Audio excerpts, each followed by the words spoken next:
28 years old ako nang aking makilala ang isang manong na itago na lang natin sa pangalang Berta.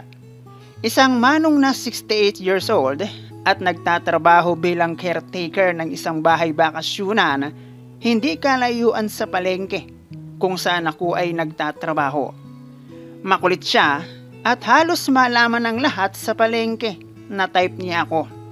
At dahil mapera at galante, ay naisipan kong rakitin ng konti.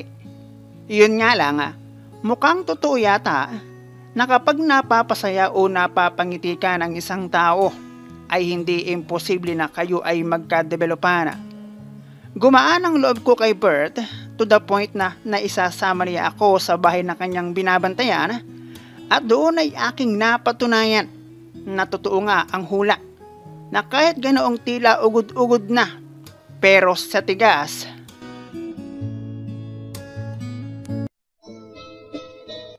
Hello guys and welcome dito sa Kasgul TV. At syempre kung ikaw ay bago dito sa aking channel at trip mo ang ganitong klase ng kwento, palike and subscribe naman dyan. Hello everyone and I hope na nasa mabuti kayong kalagayan. Katulad lamang din ng maraming nilalang dito sa mundong ibabaw na tanging filter na lamang ng kamera at pagpaparitoke. Ang tanging makakapagbigay ganda ay nget pa din ako kung tawagin ng marami. Bukod sa tila kutis na laki sa lansangan, maliban sa aking pinagpalang hinaharap, ay wala na akong ibang pwedeng maging asset. Bukod sa hindi rin naging maganda ang hilira ng aking ipin, ay napunta ako sa hindi mayamang pamilya. Itago mo na lang ako sa pangalang Julie, 30 years old at solong ina para sa aking dalawang anak na isang babae at isang lalaki. Magtataho ang kinamulatan kong trabaho ng aking ama at paglalabandera naman ang siyang kung minsan ay pinagkakakitaan ng aking ina. Pero sa kabila ng lahat ng iyon, ay 5 kaming magkakapatid. At katulad ng ibang pamilya, ay masasabing nagkaroon lamang kami ng sariling tahanan sa hindi pa sariling lupa para mayroong masilungan. Ay ganoon din kaming namumuhay. Yung klase ng bahay na ang siyang nagiging privacy ay likod ng kortina. May banyo sa labas ng bahay pero hindi ka pwedeng kumampante dahil hindi ko masasabing safe ka sa anumang pagkakataon. At dahil ako ang panganay sa aming magkakapatid ay alam at ramdam ko kung paano kami dumami. Natulad lamang din ng ibang nagbahagi ng kanilang kwento ng buhay at pag-ibig, ay inakalang ang pagyanig at taghoy sa kalaliman ng gabi ay parte lamang ng magdamag. Na yun pala ay siyang dahilan ng pagkakaroon ko ng mga nakababatang kapatid na aking napatunayan noong 10 oras ng gabing ako'y magising. Kahit paano naman ay nakapag-aral ako ng elementary. Yun nga lang dahil sa kahirapan ng buhay ay hindi na ako nakatapos. At ang isa sa dahilan ay dahil naging tagapag-alaga ako ng aking mga kapatid habang naghahanap ng pagkakapirahan ng aming mga magulang. Hindi ko alam kung ako lang, pero kung hindi man, ay isa lang naman ako sa mga bata na mismong magulang ang nagsabing okay na ang matuto akong sumulat at bumasa. Naaminadong noong aking kapanahunan ng pag-aaral ay talagang wala rin akong gana. Ikaw na, ang parang set-in lang naman sa loob ng school dahil sa wala akong uniform at kung meron man ay pinaglumaan ng iba. 15 years old pa lamang ay laman na ako ng palengke bilang tendera. Kumikita ng pera pero sakto lang para sa isang nagdadalaga, pero kulang para sa isang nagdadalaga na mayroong inaalalang pamilya. 16 years old ako nang unang magkaroon ng boyfriend na noong una ay hindi ako maniwala sa kanyang mga sinasabi noong kanya akong nililigawan. At parang insulto pa nga sa akin nang sabihin niyang isa ang aking ganda sa kanyang nagustuhan. Ganda? Wala nga ako noon. Pero kung sinabi niyang dahil sa malusog kong hinaharap, baka pwede pa at maniwala ako. Noong una akala ko trip lang niya ang kanyang panliligaw sa akin at hinayaan ko lang siya dahil kako hindi magtatagal titigil din siya. Pero inabot na lang ng buwan ang kanyang panliligaw sa akin ay talagang hindi siya nasuko at talagang halos buong istorya ng kanyang panliligaw sa akin ay maraming makaalama. Ako naman ay aminadong pakipot lang, gwapo at ayokong masaktan kaya tiniis ko ang aking sarili. Pero noong makita kong matyaga siya sa kanyang panliligaw sa akin at halos gawin niya ang lahat para sa akin na para bang ako'y diyosa ng kagandahan, ay naisipan ko ng sagutin ang lalaki na itago na lang natin sa pangalang Jerry. Sabi rin kasi ng aking madam, abay sagutin mo na't di pag kayo ang nagkatuluyan, maganda ang lahi. Gwapo siya, hindi man kaputihan pero sasabihin ko sa inyo ang totoo na isa yung tipo ni Jerry ang gusto ko sa isang lalaki. Yun nga lang kung minsan kapag kami ay magkasama at pinagtitinginan kami ng tao, ay napapaisip akong baka may ibang dahilan kung bakit ako ginusto ni Jerry. Sa unang 5 buwan ng pagiging magjowa namin ni Jerry, ay hindi ko siya nakita ng anumang kabulastugan at tanging holding hands lamang ang mayroon kami. Sa pagtagal ng aming relasyon at tuluyan na rin kaming nakilala bilang mag-on, ay tuluyan na rin nawala ang aking pangamba hanggang sa unang pagkakataon ay aking maisuko ang hukbong sandatahan doon pa mismo sa palengke, sa pwesto kung saan ako nagtatrabaho bilang tendera. At kung paano ay hayaan mong bigyan kita ng konting istorya. Simula noong mapadpad ako sa palengke ay iisang pwesto ang aking pinaghanap buhayan. Isa siyang hindi man kalakihan pero noong una ay 3 kami sa pwesto kasama ang aming amo. Pero noong tumagal ako sa aking amo at papalit-palit ng kasamang tendera, ay nagamay ko ang trabaho. Kaya inilis na ni madam ang isa at ibinigay sa akin ng sahod na pang-2. Dahil na rin siguro sa tagal ko sa aking amo, ay maraming pagkakataon na hindi siya napunta sa pwesto at ipinagkakatiwala na sa akin ang lahat. Dahil pareho lamang kaming sa palengke nagtatrabaho ni Jerry at sabay pa akong umuwi, ang isa sa mga araw kung saan ay wala akong kasama ay pinasok ng masamang hangin ang kokote ng aking boyfriend na si Jerry.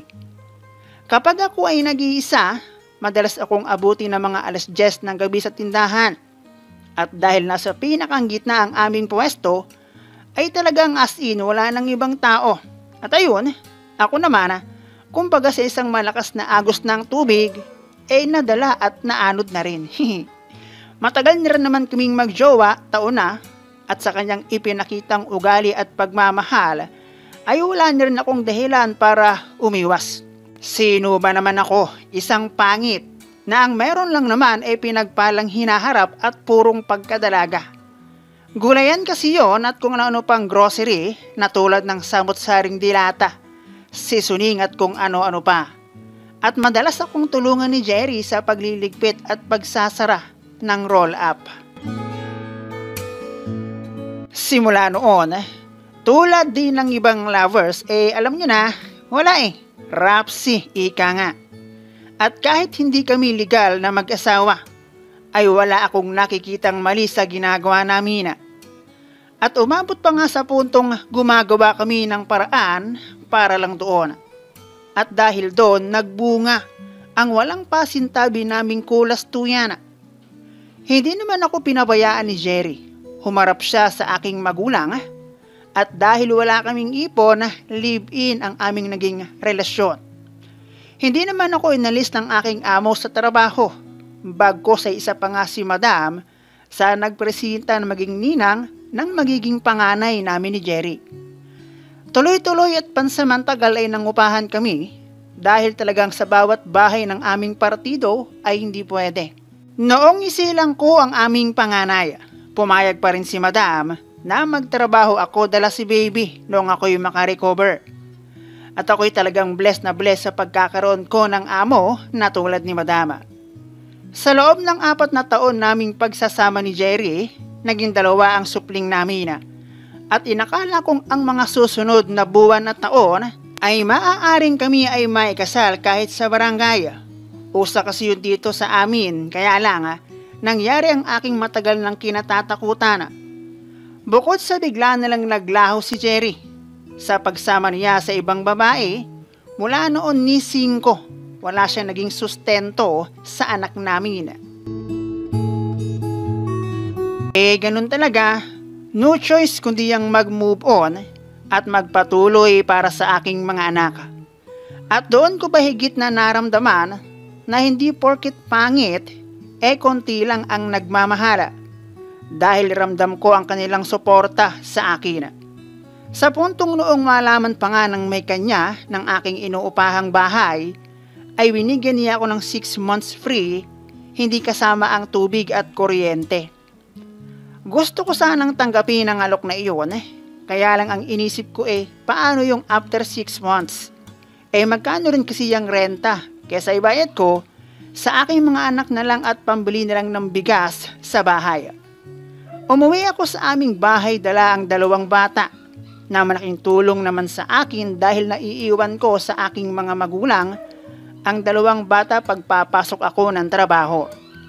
Bahay, trabaho, hanggang sa lumipas ang taon at iyon, noong maabot ko ang 28 years old, ay tila kabuting bigla na lang sumulpot ang isang manong na 68 years old at siya nga si Bert, na nagtatrabaho bilang caretaker ng isang bahay bakasyunan. Na tulad ni Jerry ang aking kagandahan raw di umano ang isa sa kanyang nagustuhan sa akin. Nakakatawa pero hindi nakakatuwa. Dahil bukod sa isa na akong solong ina, ay hindi ko makita kung saang banda ang ganda na kanyang sinasabi. Ewan ko pero mula kasi noong iwan ako ni Jerry, ay sinabi ko sa aking sarili na never again. At sa aking mga anak na ko magpo-focus. Pero sa kabila ng halos aking pagtawanan si Bert, ay halos walang araw na hindi niya ako binisita sa tindahan. Bukod doon galante ang Lolo Bert, at sabi ng aking mga naging kaibigan na rin, ay trupahin ko para laging libre ang aming merienda. Ang pumasok sa aking kokote ay kay Manong ako babawi, total, pareho silang lalaki ni Jerry. At sa edad na yun ni Manong, sa isip ko ay imposible na wala siyang asawa or kung wala, baka hiwalay. At baka nga may anak pa siya. Pero ang aking paglalaro na iyon kay Bert ay nauwi sa paggaan ng aking kalooban sa kanya. Dahil habang tumatagal, ay nakikita kong tunay ang ugali na ipinapakita niya sa akin at sa lahat ng mga nandoon sa paligid namin.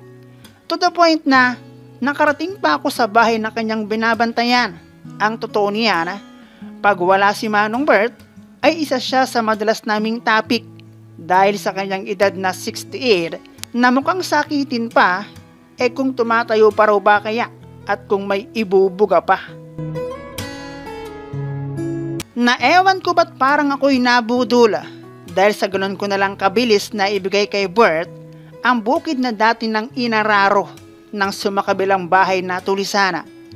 Ang nangyari tuloy, hindi ko masabing solido pa si Manong Bert at lalong nagkaroon ng dahilan para ako'y kanyang hindi sukuan. Paano ba naman? Wala naman kaming relasyon ng aking isuko ang bataan. At nagkaroon ako ng pagkakataon na sagutin si Bert at bigyan ko ng tsansa na hindi alam ng mga taong nakapaligid sa amin wala na, nakadama na si Manong. Eto hanggang ngayon ay kami pa rin ni Bert at kilala na siya ng aking mga anak na tito pa kung kanilang tawagin. Okay naman siya, yun nga lang ang layo ng age gap namin, 40 years lang naman. To be honest, ay wala naman akong planong makipaghiwalay sa ngayon dahil meron pala siyang sariling bahay. Kung saan ay nakarating ako noong mag5 buwan ng aming relasyon. Alam nyo na, ano pa bang gagawin? magbingo sa letra ng N. Nakasubs naman ako sa'yo, siguro update na lang kita if ang kakahinat na ng aming love story.